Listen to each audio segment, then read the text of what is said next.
Hum?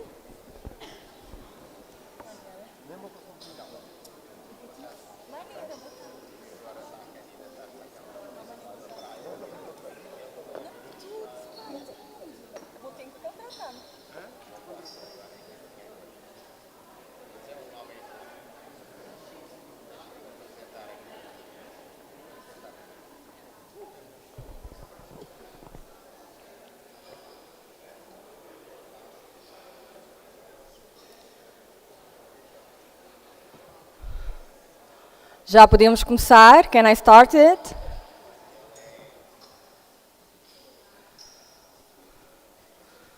Mais uma vez, bom dia. Agora sim, estamos prontos para dar início ao primeiro painel. Os efeitos das alterações climáticas na biodiversidade. E eu dou aqui as boas-vindas aos primeiros participantes.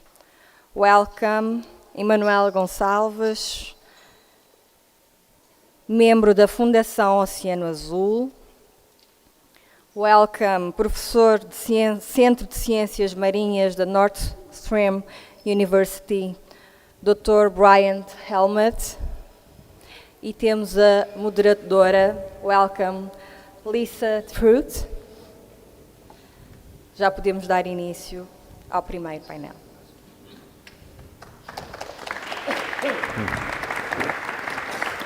Thank you. So I'm going to stand up just to introduce our panel because I think you can all see me better. Is that going to be okay? Okay. I don't want to blow you out. Go to the microphone. I'll go to the microphone. Can we turn off my lav for a second?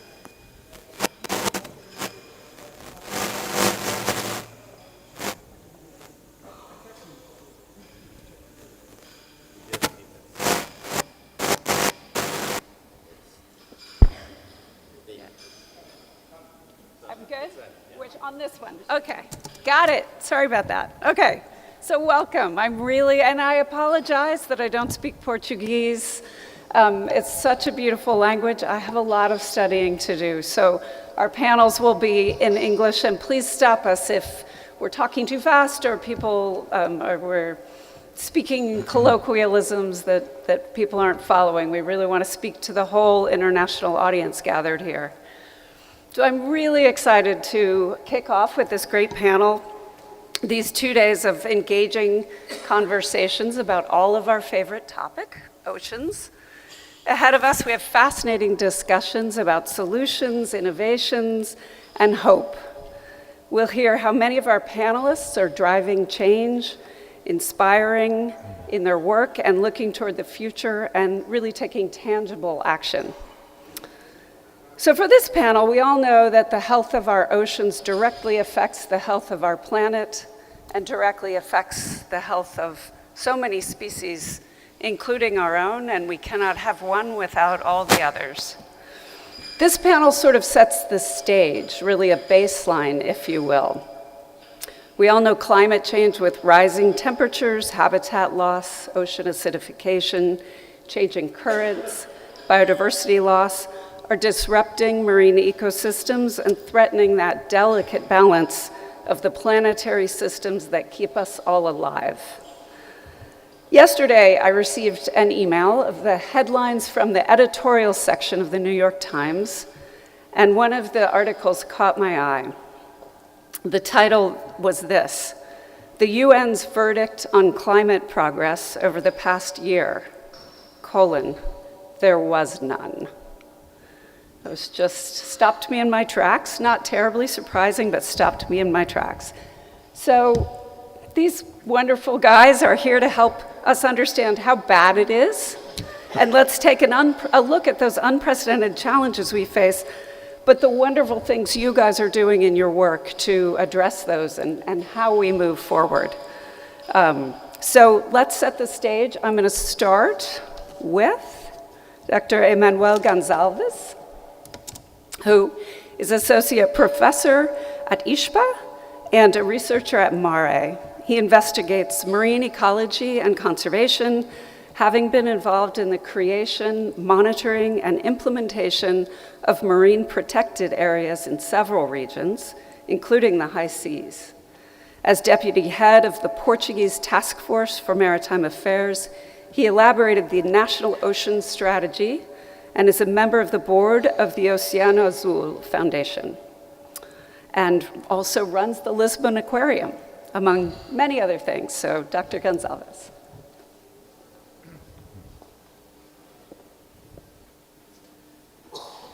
Thank you very much, Lisa. Well, I think I'll have the same problem. Can I speak from this one? Yes? Okay.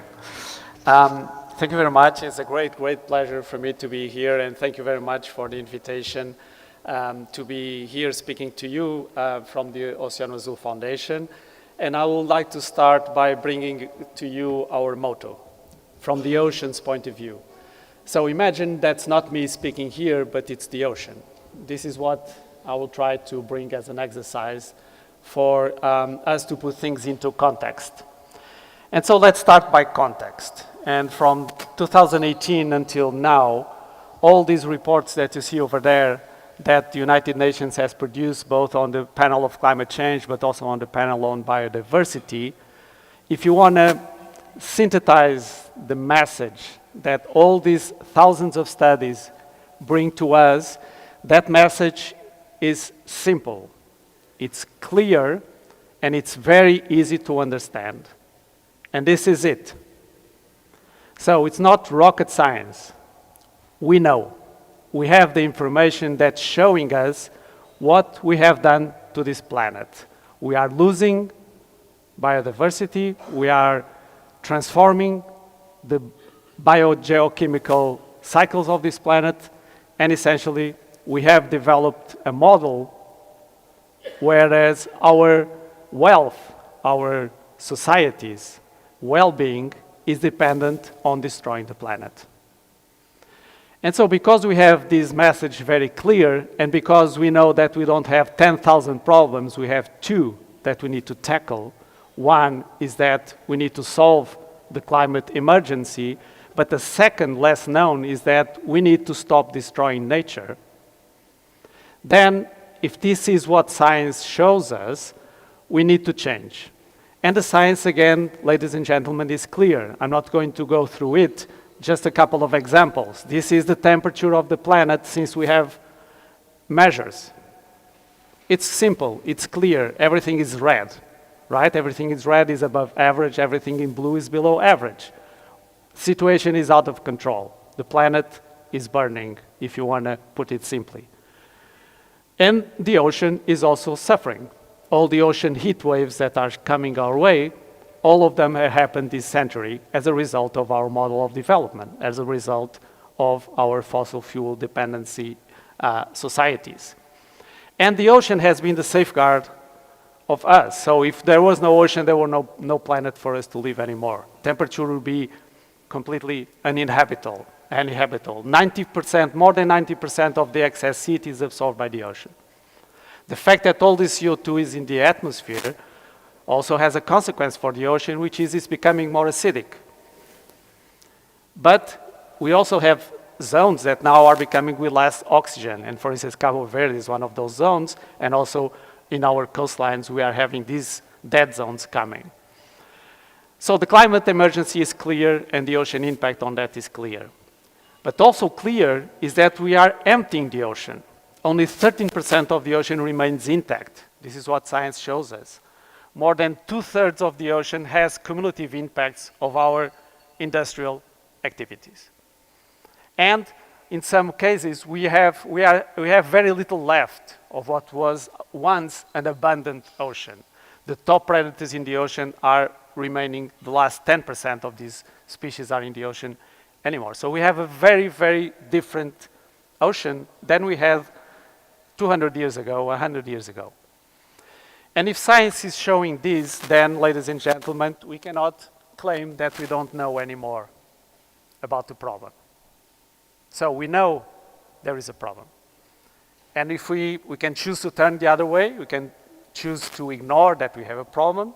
But if we choose otherwise, then we need to think about the solutions. So if we have a problem, what do we need to do? And again, it's not 20,000 things that we need to do. There are two things that we need to do to solve these challenges.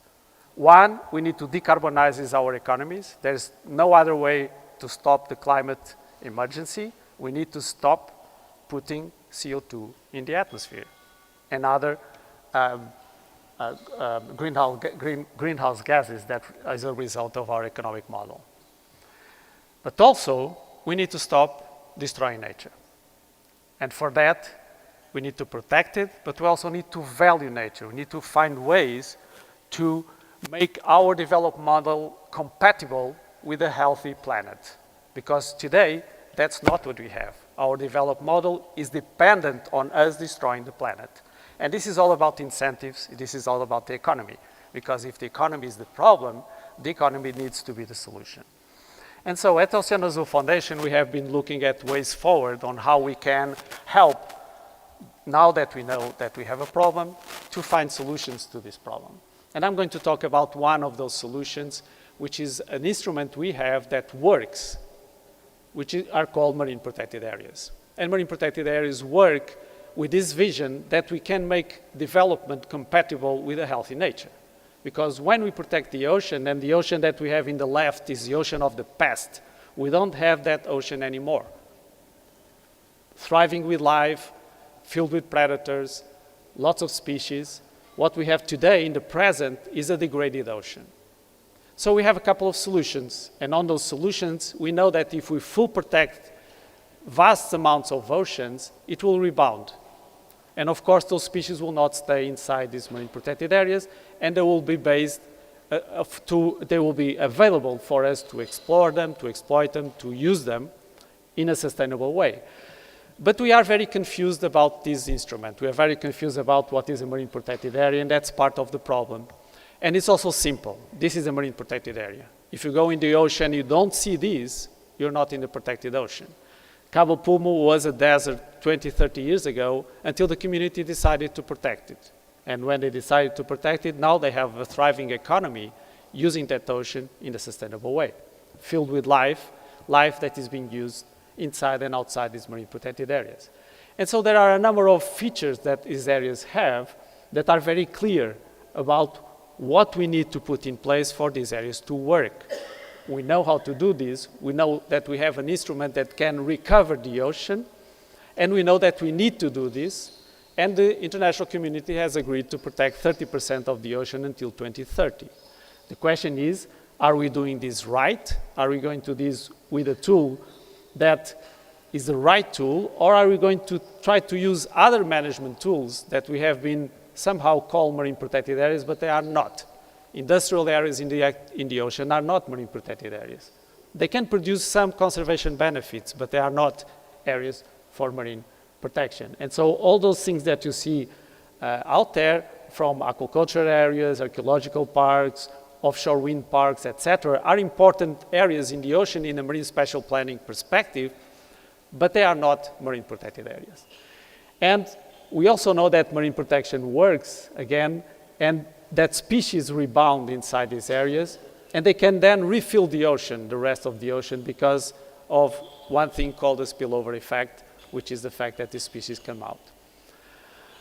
Now, we know that most of marine protected areas don't work, which seems to be a contradiction in terms for a tool that works, but all of a sudden, we know that we are not using them in the right way. And Europe is the case of, to be seen, is that most of marine protected areas in Europe have conflict with fisheries, don't have management plans, have a lack of scientific basis, they don't have regulations, and of course, they cannot work in this way.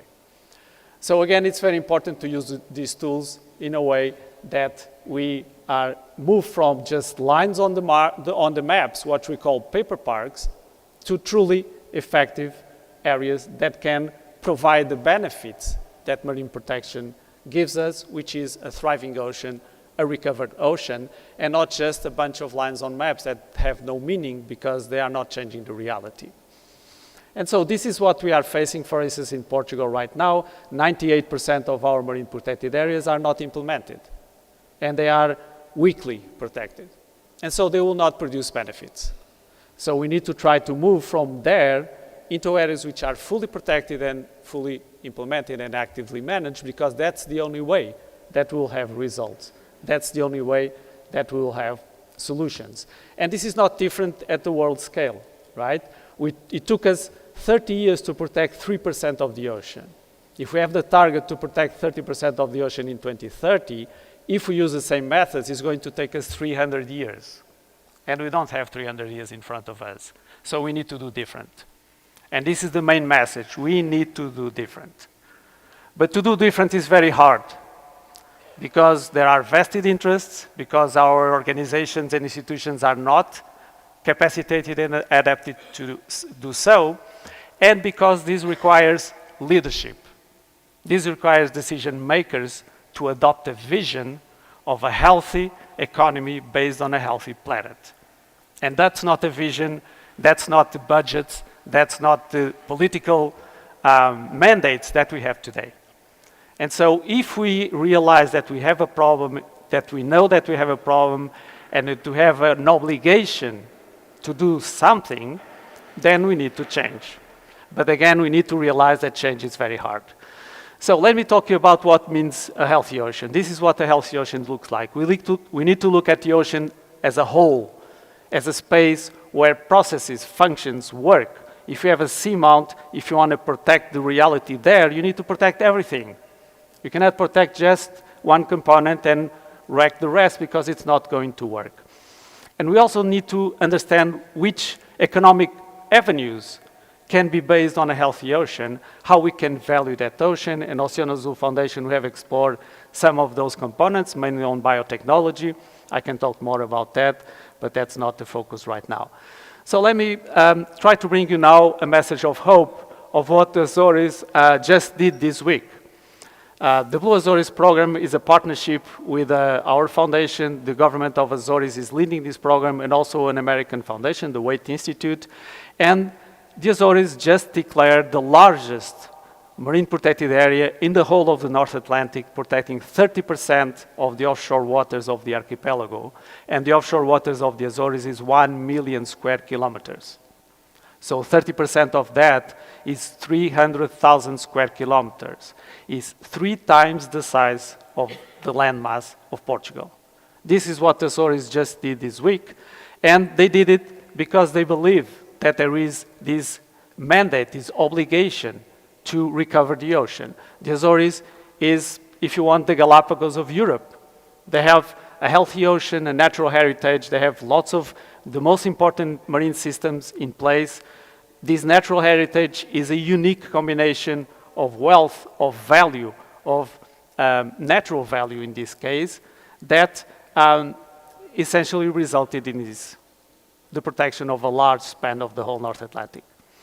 The Azores government, the president of Azores, declared this in the United Nations Ocean Conference here in Lisbon, and they did it. It's hard, it's difficult, it requires a number of things.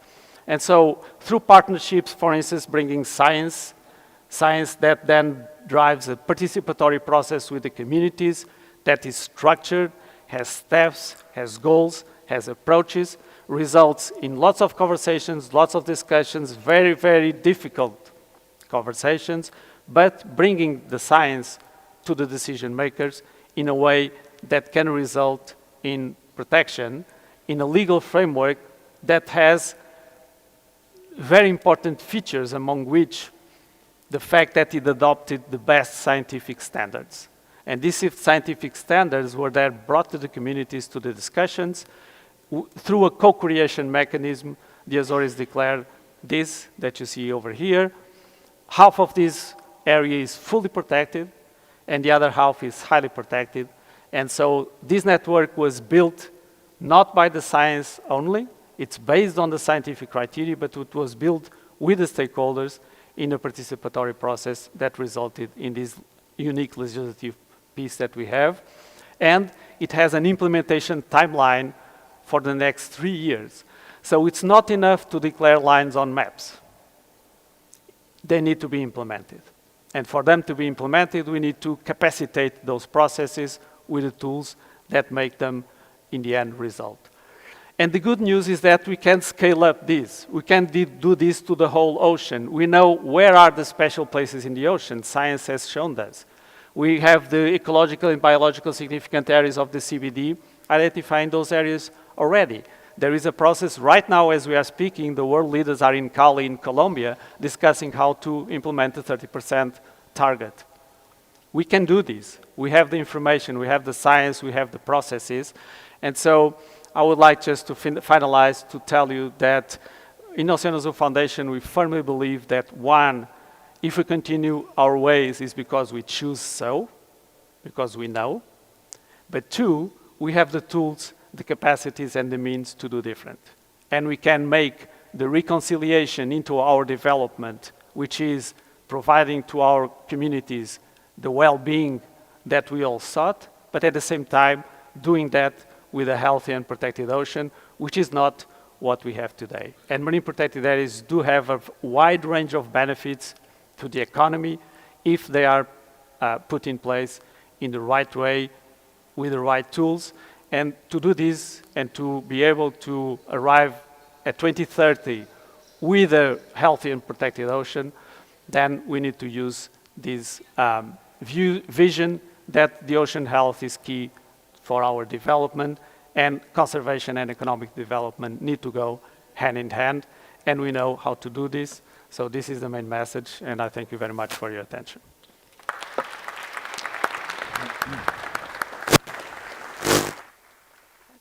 Thank you. Amazing. Thank you. Wow, what an inspirational story to start with. Okay, so next up we have Dr. Brian Helmuth, who's a professor of marine and environmental sciences and of public policy and urban affairs at Northeastern University. Among other things, Brian focuses on predicting the likely ecological impacts of climate change on coastal ecosystems and understanding human perceptions of these changes, a very important thing if we're going to drive change. His work informs decision makers with scientifically accurate and useful forecasts, and as such, he's been an author on the U.S. National Climate Assessment Report, among many other reports. It's a long and impressive list. He's also the Chief Scientific Officer for the Proteus Ocean Group and has a passion for sharing his love of the ocean with teachers and students. Brian? Thanks, Lisa.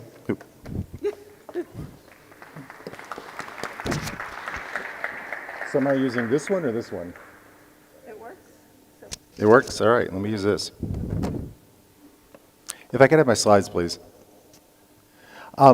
So when I was a little kid, my dad had two job offers. One was in Hawaii, and one was far from the ocean in upstate New York. Guess which one he chose? I did not grow up in Hawaii. I'm still working on forgiving him for that. But nevertheless, I still had this window into the ocean that was provided by Fabian's grandfather, Jacques Cousteau, and religiously watched the TV programs and the movies and fell in love with the ocean, even though my family only went there once a year. And so growing up, I dreamed of seeing visions like this, of going out into the field and scuba diving and being part of nature and seeing these amazing images that were coming to me through my TV screen. And I did that. And so the only way I could figure out that someone would pay me to do this is become a marine scientist. So I went through all the training, got my PhD in marine science, studied beautiful places around the world, which I continue to see. In fact, last week I had the opportunity to dive in Cape Verde and visit 5 different islands to see just the amazing biodiversity that is present there.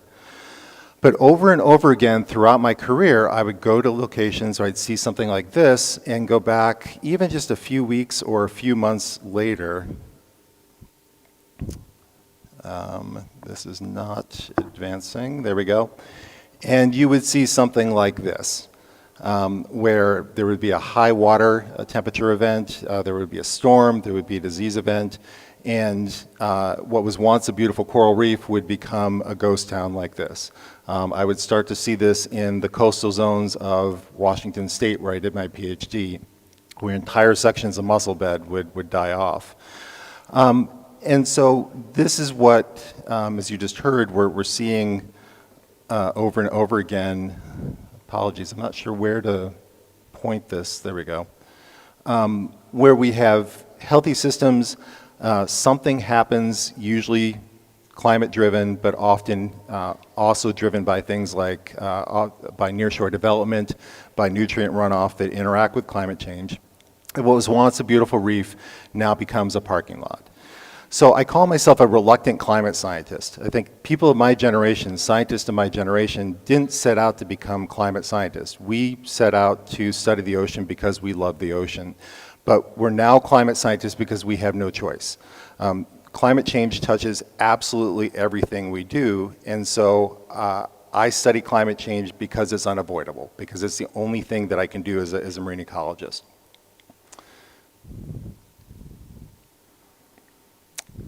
Sorry. So research in my lab focuses on predicting those impacts, as you heard from Lisa. We ask where and when will climate change and other stressors impact coastal organisms? How do we predict those using best available science through an understanding of the way that marine organisms interact with their physical environment? And then how do we use that information to inform management and policy?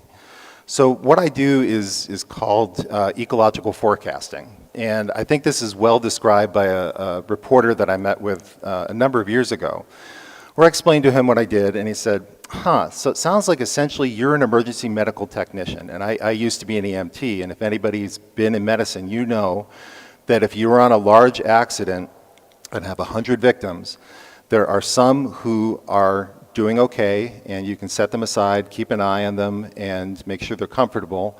There are some that no matter what you do, they're going to die. So you make them comfortable, but you don't prioritize them, because the ones you really want to prioritize are those who need saving now, that if we act now, we can make a change.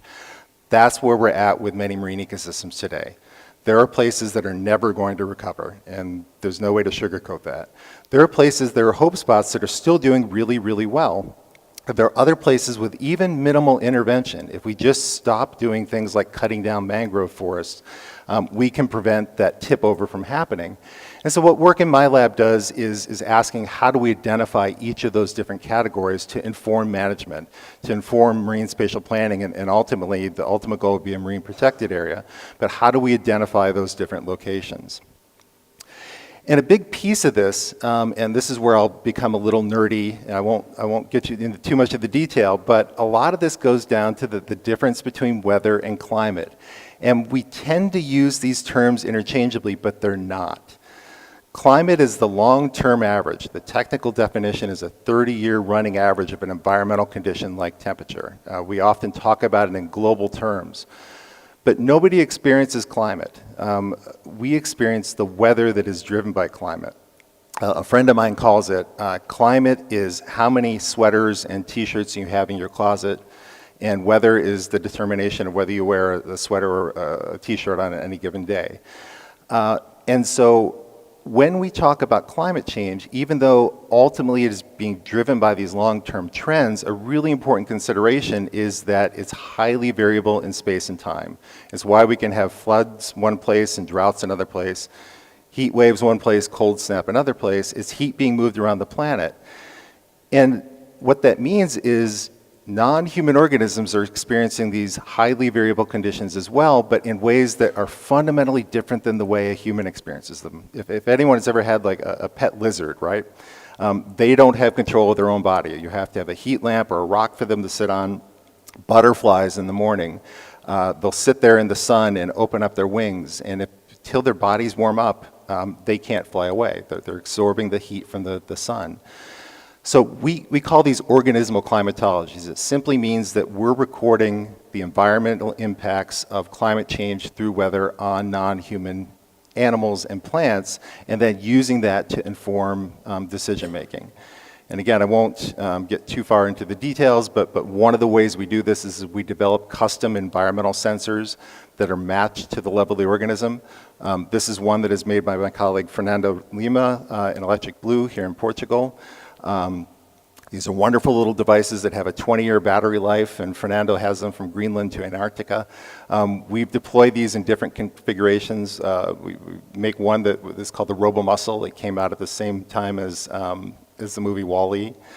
But why this matters, and again, I won't get into the details, is it shows that climate change impacts often are occurring in unexpected locations, places that we might not expect if we only take this kind of human perspective.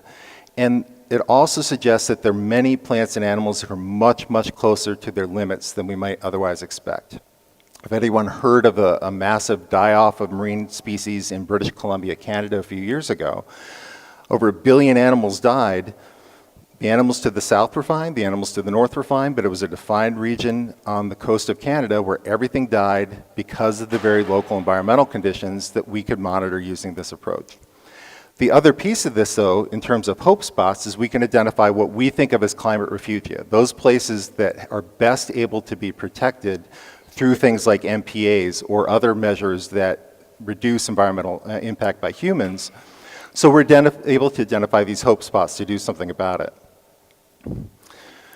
So that was a big part of my career. I was funded by NASA for many, many years to do this work. I still do this work, but what I found was I could come up with some amazing, from my perspective, scientific predictions, try to hand them to policymakers, and they would be completely ignored. And so I think we've all realized this, that best available science only gets us so far. It's how do we implement that by changing hearts and minds? How do we get public support? How do we get people to understand the impacts of climate change on things that may be very distant from them? And so I had a bit of a career shift where now a lot of what I think about is from a cognitive psychology viewpoint. I'm not a trained cognitive psychologist, but I play one on TV. I work with one. And the basic idea is that if we want to influence how people behave towards nature, we have to understand how they think about nature, and especially about the ocean. So this construct that psychologists use is called the cognitive construal, and the one we look at is called human exceptionalism. It simply means that there is a range of ways in which people and even societies think about themselves as either being completely separate from nature or as part of nature. You think about many traditional indigenous cultures, they have a very different view of nature where they will name the animals, the plants around them. They will feel like they're part of nature, and that's an important part of their culture. But from an exceptionalist viewpoint, that person would consider themselves as completely isolated from nature. And what we found is that people who have high levels of exceptionalism don't think climate change will impact them. Even if they believe it'll impact nature, they don't think it will ultimately impact humans. They consider themselves as unique and above nature. And in some ways, we are different, right? We're the only species on the planet right now probably using PowerPoint, talking about it in a museum. But in other ways, we're just one other species of animal. And so on the left, what you're looking at is the way a biologist thinks about the human place in the tree of life. Sorry if we can go back. That one, thank you. The one on the right is an extreme example. I mean, you can even imagine this is with a male placed on top, where there's this hierarchical view where there's an order to nature and humans are above everything else. This has really significant consequences for how we interact with nature, and a lot of it comes down to what Daniel Kahneman calls System 1 and System 2 thinking, or fast and slow thinking. Another way to think about fast thinking is automated thinking. You don't have to respond to it. If I say, what is 2 plus 2, I think everyone can say 4 without thinking about it. If I ask you to multiply 373 times 942, it would take some cognitive processing to do that. You'd have to sit and think and work your way through it. And these are buckets into which we make decisions. We make fast-thinking decisions, we make slow-thinking decisions, and there are good evolutionary reasons for this. I mean, we all evolved as prey species, and early scientists may not have done very well. If we're being attacked by a mountain lion and are trying to analyze the vocalization to say whether there's a northern or southern subspecies, we'd probably be eaten by the time we figured it out. But the problem with fast thinking is based on these rules of thumb that often are wrong. So it leads to things ranging from racism to homophobia, to uncritical thinking about the environment, and a lack of what we think of as systems thinking. It leads to the idea that we are disconnected from nature, and that what we do to nature ultimately won't turn around and impact us, which we know is not true. So just some examples of this are, the idea that the solution to pollution is dilution, putting greenhouse gases in the atmosphere without thinking critically that that's going to end up impacting us, even to things like colonization with the westward expansion in the US. And in some ways, this exceptionalism plays out in everyday life in ways we don't expect. It leads to the idea, again, that nature is something to be feared, it is something to be conquered, it is something to be overcome. But that's not the only way to think about this. So what we do in my lab now, working again with colleague John Coley, is to ask people what they think of as nature, what they think of as the ocean. What does it mean to them? And how do we take that understanding to inform strategies to get them to care? So one person may look at the same piece of real estate in nature and think, aha, that's something to exploit. It's something I can take away and it'll just magically replace itself. Another person may realize that if I do that, it's going to impact me. But these are all different ways that people think of the ocean and think of nature. So again, I won't belabor the results, but using these surveys and questionnaires and stories that we develop with people, we know that the more people consider themselves separate from nature, the less they are to provide funding and volunteer time to nature, the more they are likely to think that climate change will not impact them, and the less likely they are to preserve the ocean. So the ultimate goal of this is to work with people like Lisa Truitt, whom you'll hear from later, who are expert storytellers, and Fabian, who's an explorer who shares the world vision of being underwater as a part of that environment with the rest of the world. And so I've had the opportunity to live underwater as an aquanaut. It is the ultimate example of living as part of nature, as part of the ocean. I can tell you, after being underwater for about 3 days, you start naming the fish. You start feeling like you are part of that ocean ecosystem. This is Sylvia speaking to one of our aquanauts. So one of the things I'm very excited about being part of Proteus is how do we take that adventure, that connection with the ocean, that ultimate example of being part of the marine environment, and then sharing it with the rest of the world to try to get people to understand that really we are part of the ocean is part of us. How do we change that perception and that interaction with the ocean? So I'll stop there. Thanks.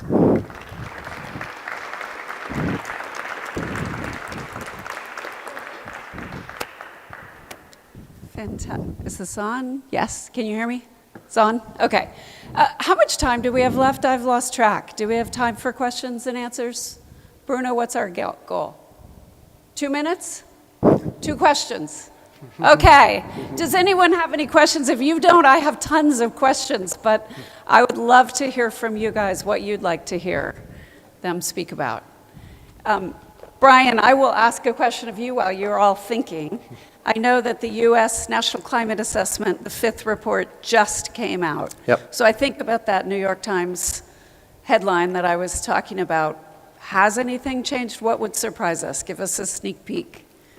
Yeah, I get asked often whether I'm an optimist, and I have kids, and so I feel like I have no choice but to be optimistic. And I felt optimistic after the report, and let me tell you why. That it, like all the other reports, like the IPCC, it is showing how much we are damaging the planet. It is showing a degraded ocean. But it is taking a new way of thinking about this by being more inclusive, by bringing in more partners. So I was an author on the U.S. National Climate Assessment, which alternates with the IPCC. I'm also an author on the first ever National Nature Assessment that is also being run by the U.S. White House.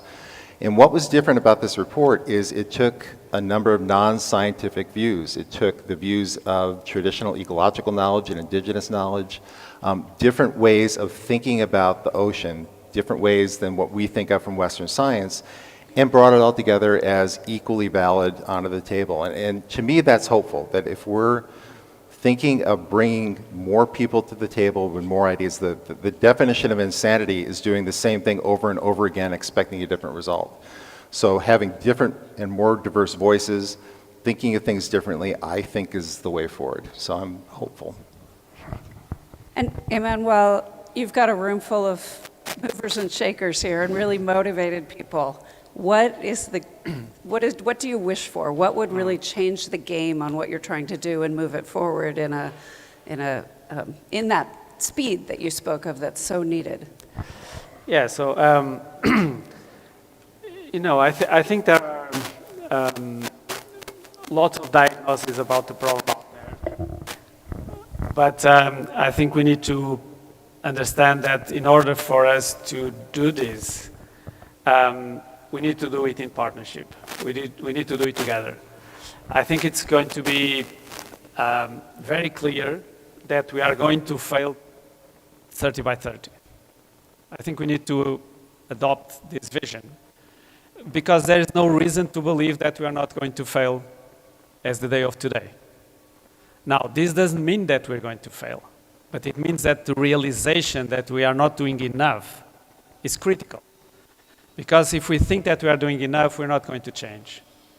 And for us to change, we need to have leaders that believe that their mandate is to change, and we have to have processes that bring, the movement enough for us to do three key things, which are all very hard. One, we need to scale up the solutions. We don't have solutions at scale, not on climate, not on nature conservation, right? We have tools, but we don't scale them up.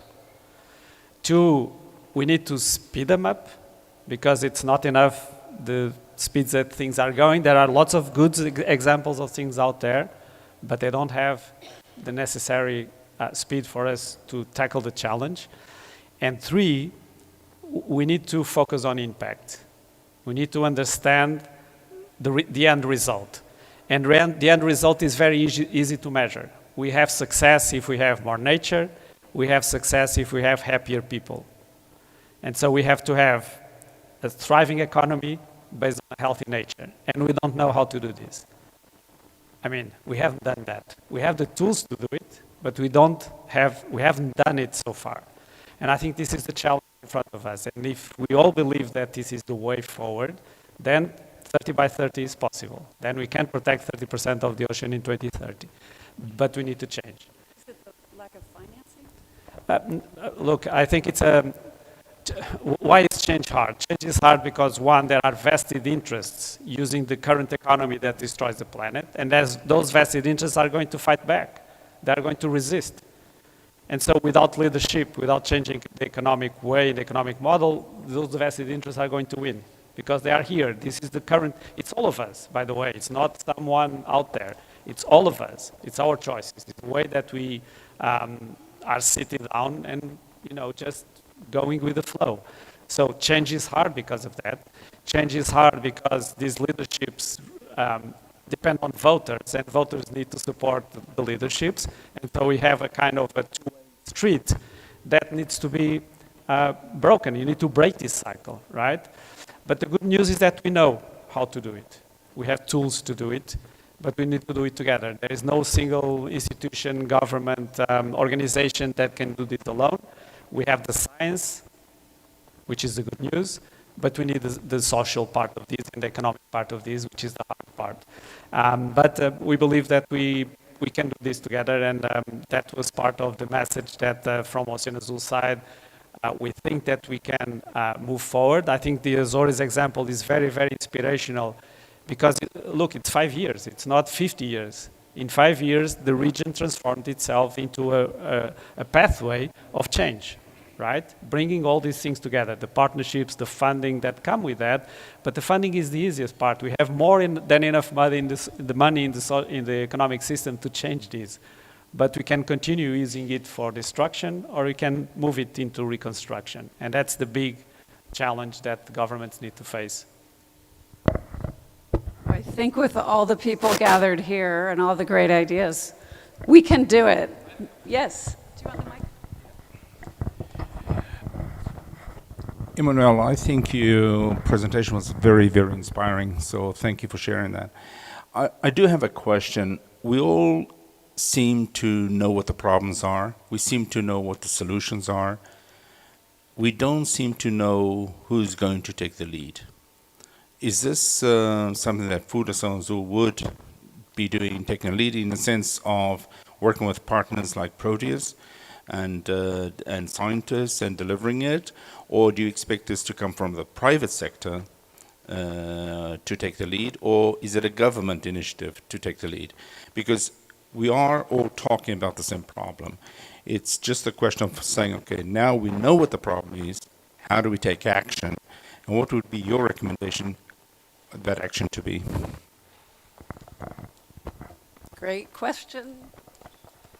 Well, thank you so much. Well, very pragmatically, governments make policies and pass laws. Without government, this is not possible. And so the question is how society and leaders drive the change. And we don't believe philanthropy can solve this problem, right? We can be helpers. We can be present to support leaders and processes that want to share the vision and implement that vision and bring the best knowledge, the best capacities, the best partners to support those changes. But in the end, governments are the representatives of society, of people. Those are the ones that go to vote, and they represent the public, and they pass the laws. So the way that we operated, for instance, in the Azores is through a structured MOU, where the government made the vision, they lead the process. We are now on the back seat, if you want, supporting a common shared goal. And then we can do this, because then we can channel the capacities, the scientific support, the participatory processes which are essential for the acceptance of the rules that in the end need to be passed by government. And even so, it's very, very hard. It's hard conversations. You need to have to be very resilient, to be very focused, very strategic, and persistence. But again, we can do this. But now I think we all have a role to play. There is no single institution or organization that can do this alone. Leadership, as was in the past, the solution to many of the things, the challenges that humanity has faced, we believe is critical. And we are here to try to support those leaders that will want to move the world into this direction. I think this is the role of philanthropy in our perception.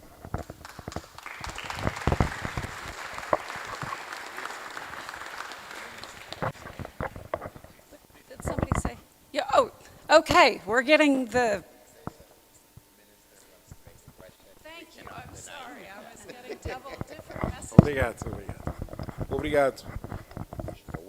Eu vou só fazer só um pequeno comentário e pergunta ao mesmo tempo. Eu apreciei a exposição do professor, doutor Emanuel Gonçalves, com relação à questão da pesca e da sobrepesca e das áreas marinhas protegidas. Primeiro, para felicitar a Açores por essa coragem de ter reservado e protegido já 30% da sua área marinha, o que é de louvar, não é? Com impactos muito positivos a nível do Atlântico. Em Cabo Verde também estamos a prosseguir esta política de preservar e também de proteger áreas marinhas. Já temos um número razoável de áreas marinhas, superior a 24 entre 24 e 27 áreas, ilhéus principalmente, não é? Santa Luzia, os ilhéus Vaz, Baía do Inferno, também na Ilha de Santiago, na Ilha do Maio. Há um conjunto de áreas já definidas como áreas protegidas, assim como também estamos a proteger espécies. Portanto, vimos a exposição das tartarugas, por exemplo, as famílias estão a aumentar em Cabo Verde. Isso também é fruto de toda uma proteção que se tem feito das tartarugas, mas também das baleias e dos tubarões. Não é? Para outras espécies, a própria lagosta, o defeso, os períodos de defeso, e também a investigação que é feita em termos do tamanho da pesca. Isso tudo é fundamentado. É uma política que está sendo levada a cabo pelas autoridades cabo-verdianas, as instituições, o Instituto do Mar, que aqui é representado, e também as instituições nacionais de inspeção de pesca e também das pescas, para combatermos a pesca em excesso, a sobrepesca. Isso tem tido um papel. Neste momento não posso dizer qual é o percentual de áreas marinhas protegidas de Cabo Verde, em termos percentuais, mas nós estamos neste caminho e com certeza que é uma decisão já do Governo e nós estamos com este objetivo de clarificar ainda e também cooperar com a Fundação, não é? No sentido de prosseguir os estudos e ver em como desenvolver ainda mais esta política de proteção das áreas marinhas em Cabo Verde. Era isto que eu queria deixar aqui expresso. Obrigado.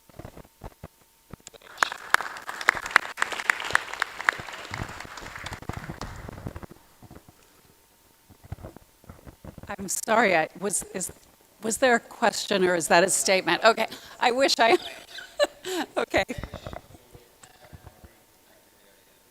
Oh. Wow, obrigado. I'm standing up for that one, thank you. Okay. I think we've got the rope.